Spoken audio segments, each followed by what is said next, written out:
Sa ibang balita naman, nasabat sa isang operasyon ang higit kumulang 700 milyong pisong halaga ng peking pabango at cosmetics sa isang warehouse sa Valenzuela City. Yan at iba pa sa ulat ni J.M. Thompson. Sa pinagsanib puwersa ng Bureau of Customs kasama ang PCG at PNP-CIDG, nasabat sa isang operasyon ng humigit kumulang na 700 milyong halaga ng peking pabango at cosmetics sa isang warehouse sa Valenzuela City. Natuklasan sa inspeksyon ang malalaking volume ng mga imitasyong produkto na ginagaya ang mga kilalang international na brand. Pinaniniwala ang labag sa mga batas sa adwana ang mga nasabing peking produkto. Nakasabat naman ang BOC na iya ng nasa 20 milyong halaga ng pinaghihinalaang ecstasy at shabu sa CMEC sa Pasay City.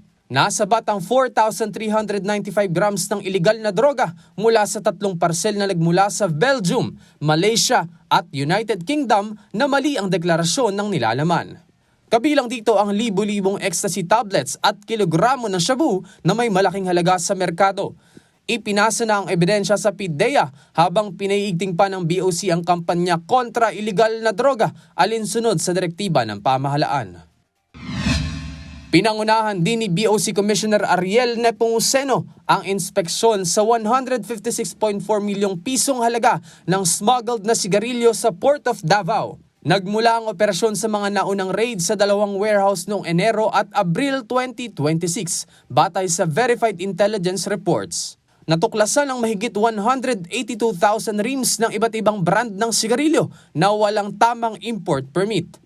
Sa kasalukuyan, sinasampahan na ng kaso ang mga sangkot habang pinaiigting ng BOC ang kampanya laban sa smuggling at pagprotekta sa kita ng bansa. J.M. Thompson para sa Pambansang TV sa Bagong Pilipinas.